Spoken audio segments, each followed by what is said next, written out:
quédense tranquilos, ya llegó, lo tengo aquí, guardadito en el teléfono. Eduardo, ¿cómo te va? Buen día. Buen día, ¿cómo andan? Bien, todo muy bien, por suerte. Bueno, obviamente que los artelianos estaban desesperados. Dice, ¿cuándo llega? Bueno, ahí están todos llegando a su lugar, al lugar que consiguieron, las ubicaciones, las últimas que había, porque tenemos que volver a poner la fajita de sold out antes de arrancar con la columna. Tendremos que hacer, ver si, ¿cómo se llama? Nuevas funciones, sábado y domingo. Tenemos que hacer nuevas funciones, sí. Igual yo sé que a vos mucho laburar no te gusta, a mí tampoco, así que quedémonos con esta, por lo menos, ¿no? Menos sábados y domingos. No, por supuesto. Escuchame, el que estuvo laburando el domingo es el cura de Salteño, que hoy temprano a la mañana lo pusimos al aire porque tuvo un reproche para con el presidente Mauricio Macri. Yo no quise pisar el de antemano, ¿sí? Es Carnelo es el arzobispo de Salta, que dijo esto, y que lo vamos a volver a escuchar para que, por si acaso que a alguien se le piantó. Escuchemos esto. Los pobres son maestros. Yo pensaba, ¿qué nos enseñan ellos? Yo cito solo los mineros, pero podría decir casi todos, por no decir todos. Nos lo enseñan los pobres. Por eso, Mauricio, has hablado de la pobreza, llévate el rostro de los pobres. Son dignos. Son argentinos. Bueno, los pobres son maestros, los pobres son dignos, los pobres son argentinos. A mí, yo cuando lo escuché dije, qué manejo tan maniqueo de la iglesia, ¿no? Qué cosa impresionante. Y, a ver, quiero ser respetuoso, no puedo congregar a este personaje, a toda la iglesia detrás, pero sí un mecanismo, más allá de cualquier discusión acerca de el incremento de la pobreza que tuvo este gobierno. Mirá, es un tema sensible para mí porque yo me eduqué en una primaria dirigida por monjas. Ah, bueno, me metí en camisa de once varas. No, sensible en el sentido de que yo aprendí, yo como siempre digo, gracias a Dios soy ateo, ¿no? O sea, gracias a haber ido a un colegio de monjas, realmente me di cuenta muy tempranamente de por qué la iglesia es inexecrable. Uh-huh. Que cualquiera que quiera se ofenda, pero la iglesia es una institución execrable.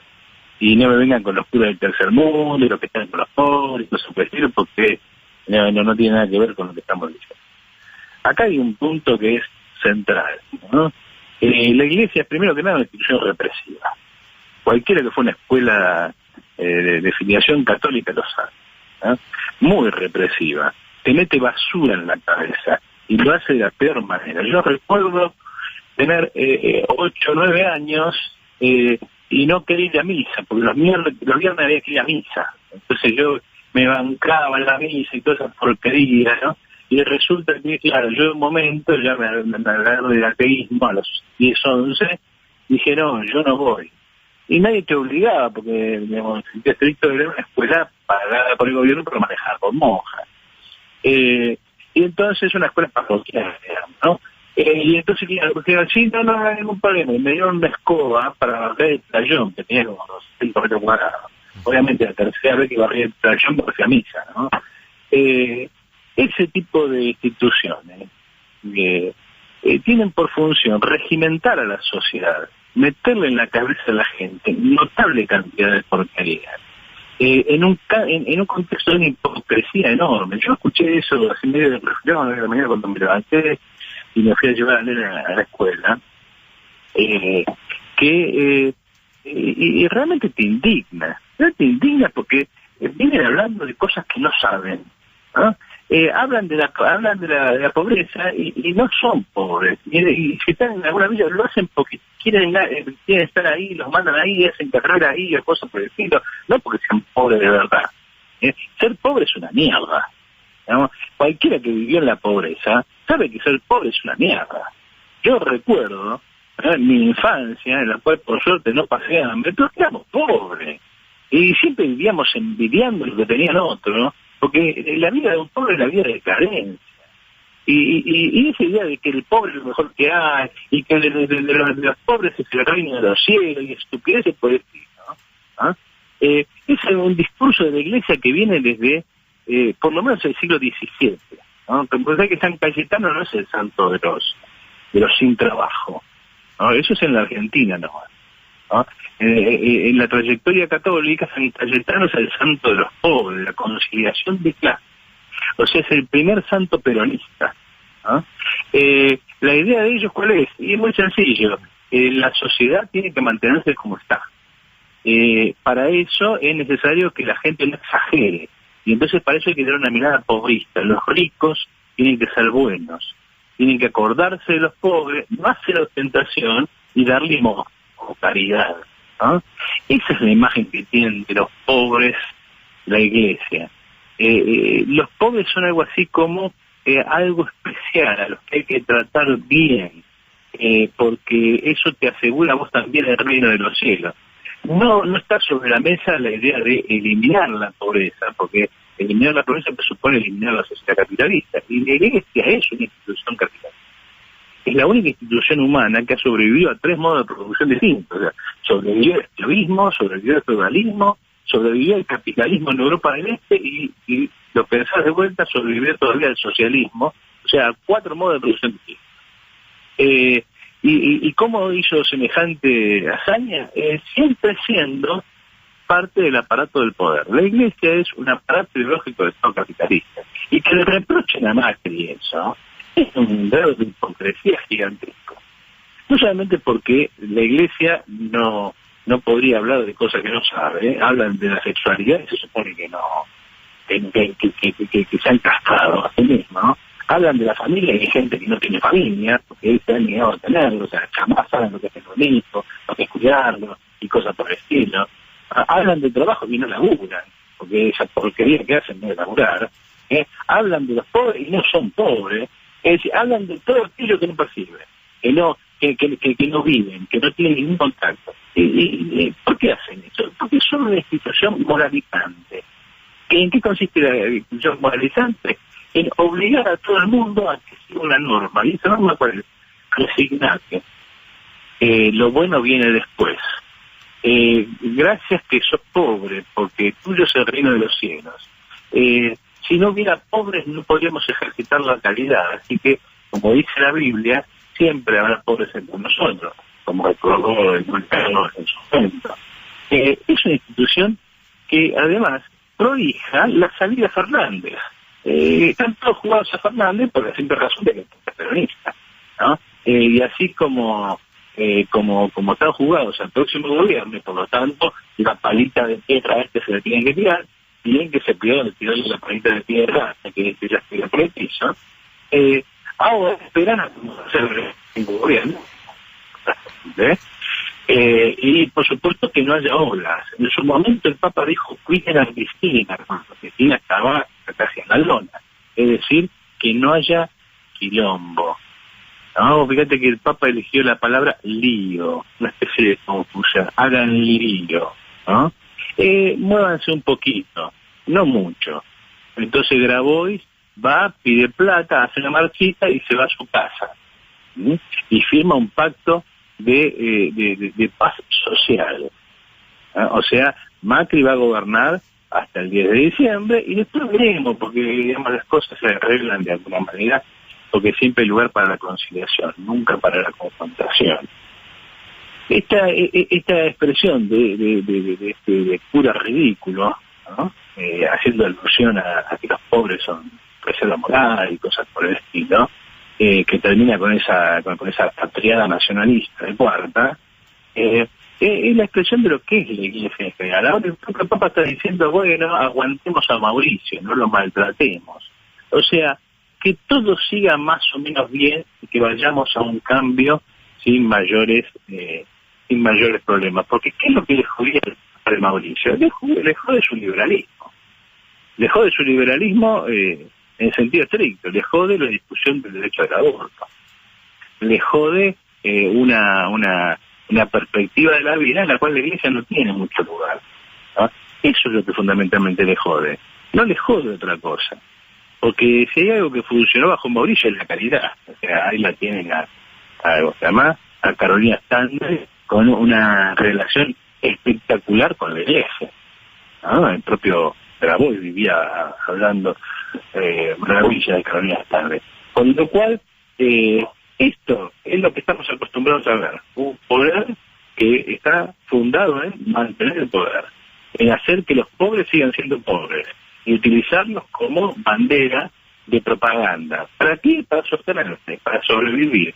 Es parte del poder capitalista. Claro que indigna. ¿Cómo lo indigna? Que sinvergüenzas siempre hacen lo mismo. Es el inicio nada más, es el comienzo de esto que surgió simplemente porque también a mí me generó mucho ruido escuchar decir estas cosas, digo, y ningún contexto, o sea, obviamente la situación es tener al presidente ahí adelante y plantearlo, eso va más allá de todos los estropicios que haya hecho económicamente el gobierno, pero esa lógica de decir, miren a los pobres porque ahí está la dignidad, eso digo, no puede ser que sea esta la lógica, porque no es salida. Por eso insisto con la idea de separar la iglesia del Estado. Es un proceso que lleva mucho tiempo y bueno, veremos las involuciones en las que nos hemos metido. Igualmente nosotros nos íbamos a meter en un quilombo internacional antes de arrancar con esto. Sí, dos cosas antes de arrancar con el quilombo internacional. Sí. Una, a la iglesia católica habría que prohibirla. Es un Estado extranjero. ¿Sí?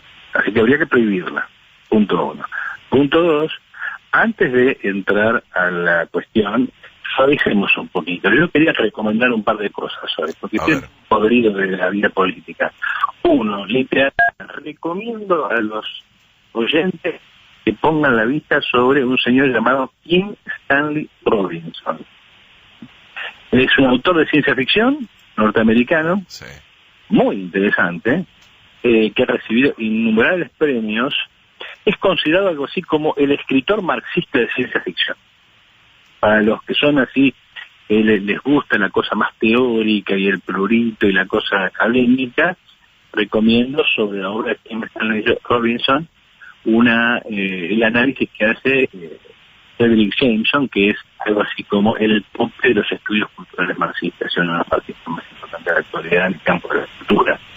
Para leer Kim Stanley Robinson, yo recomiendo la trilogía. La trilogía de Marte Marte Rojo. Exactamente. Marte Rojo, Marte Verde, Marte Azul. La trilogía. Esa novela plantea el problema de, digamos, cómo se construye el socialismo, ¿no? Y hay una serie de personajes muy interesantes. Al margen de que está toda esa cuestión de la ciencia ficción, que es a mi juicio la parte menos interesante, ¿no? Okay. Robinson es considerado un autor Stanley de Robinson. Kim Stanley Robinson. Sí, es considerado un escritor de ciencia ficción dura, es decir, de los que van al detalle técnico. A mí me gusta más la onda de Ray Bradbury, donde importa más la idea que la cuestión técnica. Pero es muy interesante. Bien. Y la otra cuestión que quería, porque no la escucho por ningún lado, uno lo tiene que buscar, no se escucha, ¿no? Es algo de música, ya que si alguna vez me has pedido algo así. Mira. Imelda May. ¿Cómo? Imelda May. Inelda May. Imelda May. Para más datos, irlandesa. ¿Cómo? A mi juicio, irlandesa. Irlandesa. A mi juicio, una de las mayores cantantes de los últimos 50 años. ¡Epa! Tiene toda una etapa rockabilly, ¿no? Sí. Yo recomiendo ahí algunos temas que son maravillosos, como Johnny Got the Boom Boom, ¿no? Espectacular. Ponele recomiendo... que lo pide Sartelli, ponéselo, dale. No ponga ese, pone otro ya que está. Ahora está en onda stream, digamos, en onda la quiere promocionar como, digamos, en el gran mundo. Sí. La etapa que era menos conocida era la mejor. Ajá. Black Tears, digamos, Lágrimas Negras, espectacular. Ahora, si querés poner una, sí, buscate una que se llama Dream, que es un cover de Goldie. Ajá. Que es una maravilla, una cosa bellísima, pero es una interpretación perfecta. Imelda May, viejo, escuchen Imelda May. Bien. Y no me vengan con rock y esas cosas, por favor, porque no me quiero enojar hoy, ya me enojé con la iglesia. A ver, poné un poquitito, esperá.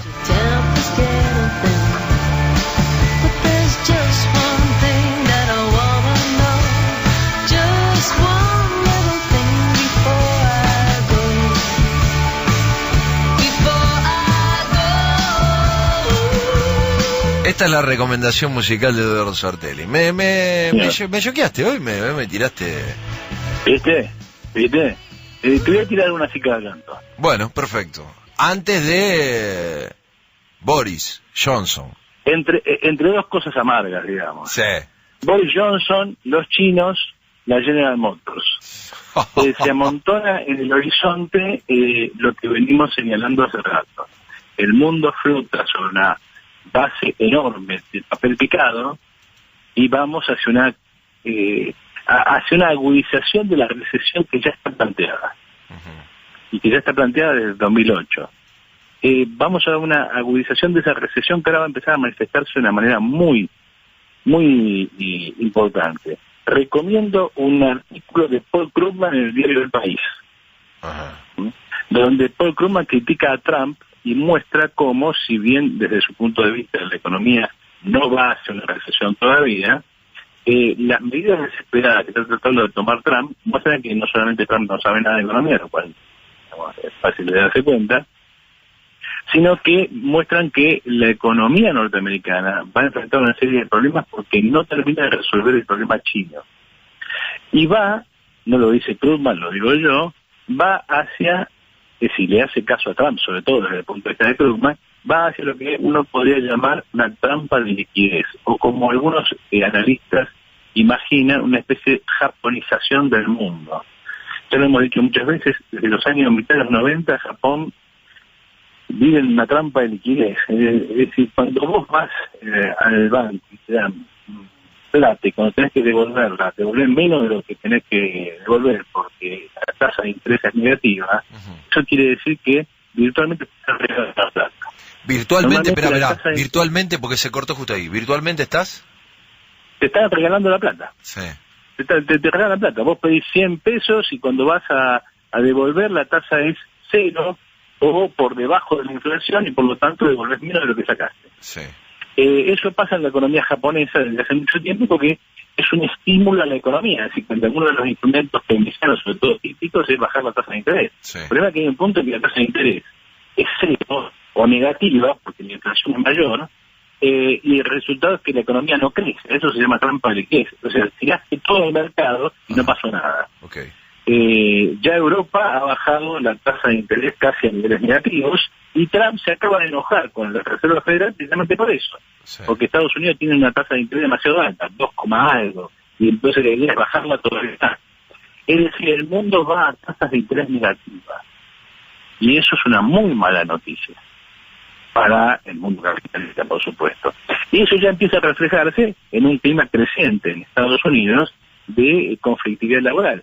El dato más interesante es la presión de la huelga de la General Motors, 50.000 obreros en huelga, que está desarrollándose por estos días. El otro dato que va en esta línea es la caída de la producción, del ritmo de la producción china. Esto es importante porque si no la gente pasa malos datos. No es que la producción en China está cayendo, sino que está cayendo su ritmo de crecimiento. Recordemos que China se hizo famosa por las tasas chinas, es decir, con una tasa de crecimiento muy elevada.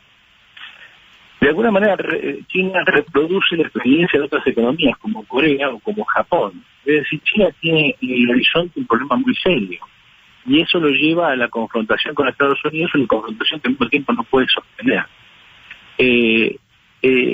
Eso ¿qué se está viendo? No solamente en el fenómeno que ya hemos hablado hace rato, como las famosas ciudades fantasmas, sino que la tasa de crecimiento china se hace cada vez más lenta. Es decir, China se va acercando año a año a una tasa, no solamente una tasa de crecimiento normal para las economías más viejas, sino a una tasa de crecimiento que en algún momento la coloca en la situación de Japón. Es decir, esas economías que explotaron, llegaron a su techo y tienen el problema a resolver, cómo salen de ahí. Y eso, teniendo en cuenta el rol que ocupa la economía china en el mercado mundial, es una muy mala noticia para la economía capitalista. En ese contexto, lo que estamos viendo es a Europa entrar en recesión. Estamos a las puertas de eso. Tema que agudiza el núcleo de lo que quería plantear hoy. Que retomar eso que dijimos hace mucho tiempo. El tema de la imposibilidad de que Inglaterra se vaya de Europa. Lo dijimos cuando pasó. ¿Cuál es el problema con el Brexit? El problema con el Brexit es que no se puede hacer. Es así de sencillo. La integración de la economía inglesa, la economía europea, la importancia de los capitales puestos allí, hacen virtualmente imposible esa salida. Y no solamente hacen virtualmente imposible, sino socialmente intolerable. Por ahora todo sigue jugándose como si el problema fuera, como dicen los es un Brexit a las bravas, es decir, me voy y se acabó, lo cual generaría un caos enorme en un corto plazo y sería muy difícil de remontar, sino hasta un mediano o relativamente largo plazo. Es decir, la economía como Inglaterra entraría en una crisis muy aguda, con un Brexit a las bravas, no gallegos, si se produjera, y probablemente traería una recesión aguda por lo menos por los próximos 2 o 3 años. De ahí que toda la resistencia es un Brexit acordado, que además está atado al problema de que si el Brexit no es acordado, el problema es que se desarma el Reino Unido. ¿Cuál es el problema central aquí? Es el efecto disolvente que ha tenido sobre el Reino Unido. ¿Qué quiero decir con esto? Recordemos que durante el siglo XIX, y de hecho desde que empezó a ser potencia capitalista, la primera potencia capitalista del mundo, Inglaterra, actuó como centro de un sistema productivo y de distribución mundial, es decir, como centro del mundo. El eje del mundo desde el siglo XVIII, por lo menos hasta 1930, es la Bolsa de Londres, y es Inglaterra como principal economía mundial. Las sucesivas guerras mundiales disputaron esa dirección a Inglaterra, una disputa que vino desde el continente, es decir, desde Alemania, y que terminó del otro lado del Atlántico, es decir, el que se quedó con el eje del mundo fue Estados Unidos. Inglaterra, mejor dicho, el Reino Unido, reúne en torno a sí un montón de realidades nacionales que estaban unidas por esta centralidad de la economía inglesa. En la medida en que la economía europea se organiza, esta centralidad se descentra. Dicho de otra manera, hay sectores enteros del Reino Unido que no viven de su relación prioritaria con Inglaterra. De ahí que se plantean separatismos. Es decir, lo primero que hacen los escoceses es directamente decirle a Boris Johnson: vos no suspendés el Parlamento y vos no tomás cualquier decisión, porque si no nos vamos. Es decir, el nacionalismo escocés ya venía hace rato, pero lo que está planteado para un lugar como Escocia es que si Reino Unido se va de la Comunidad Económica Europea, Escocia va a sufrir muchísimo. Por lo tanto, es muy probable, de hecho las fuerzas políticas escocesas están muy entusiasmadas con eso, que se declare la independencia de Escocia para mantenerse dentro de la Unión Europea. Lo mismo sucede con Irlanda del Norte, que puede llegar a suceder que Irlanda del Norte se una a Irlanda del Sur para mantener su relación con Europa. Es decir, está planteado una crisis descomunal en Inglaterra. Si uno ve la larga historia de Inglaterra, Boris Johnson viene a representar algo así como la contracara de Oliverio Cromwell. Cromwell es el Robespierre de la Revolución Inglesa. Es el tipo que lleva al primer rey de Europa a la guillotina. En realidad no se usaba guillotina, le cortaron la cabeza directamente, y organizó la primera república, y hasta ahora la única que tuvo Inglaterra. Entre 1640 y 1680 gobernó Inglaterra una república, la República de Power, que era algo así como el Robespierre de esa revolución. Por eso después vuelve el rey, pero el rey que vuelve es un rey puramente, digamos, decorativo. De ahí la frase del rey reina pero no gobierna, y la fundación del liberalismo y eso de la base de respeto a una monarquía que es más que nada ficticia. Esta situación entonces en Inglaterra, esta revolución es la que le da a Inglaterra esa potencia, porque es la primera revolución capitalista triunfante que le va a permitir dominar el mundo por los próximos 2 siglos. Bueno, la llegada de Boris Johnson al gobierno de alguna manera es el punto, digamos, opuesto de esa parábola, es el momento en el cual el Reino Unido está en su momento de mayor debilidad. ¿Por qué? Porque está al borde de una disolución. La forma en que se resuelva este problema del Brexit va a determinar muchas cosas. Primero, ¿qué pasa con el Reino Unido? Opción A, se transforma en una economía más de la economía europea. Si el Brexit no funciona, vamos a eso. Donde es muy probable que se le planteen al Reino Unido problemas como el de Cataluña. Cataluña, ¿qué es lo que dice? ¿Y por qué yo no puedo relacionarme directamente con Europa? ¿Por qué no puedo ser yo una provincia europea?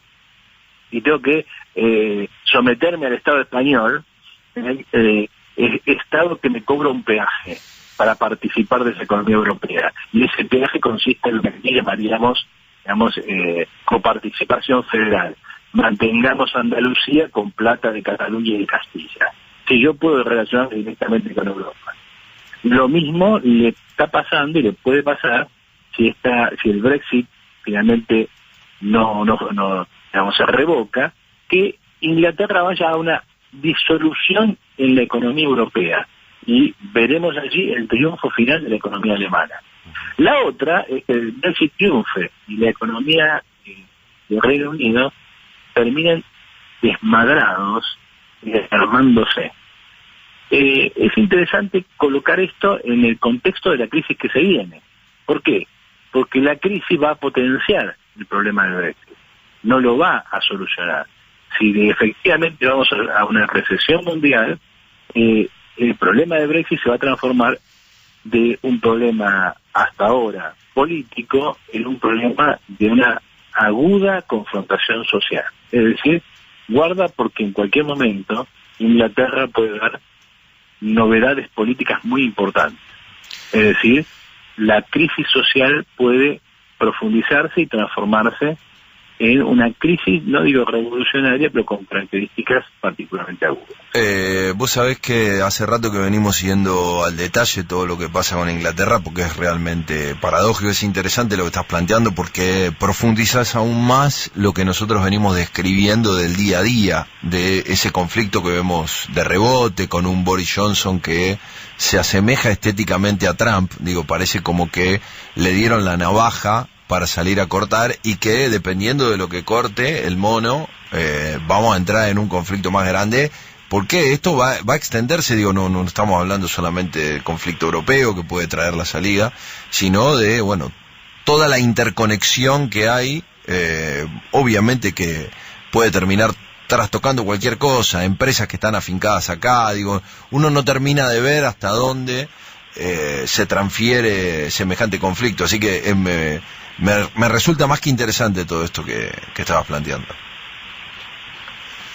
Sí, yo creo que ahí todo el tema del rebote de la economía, no nos olvidemos que la economía inglesa sigue siendo de las 5 economías del mundo. O sea, no estamos hablando de la crisis de la Argentina o de los problemas que van a tener los uruguayos este año.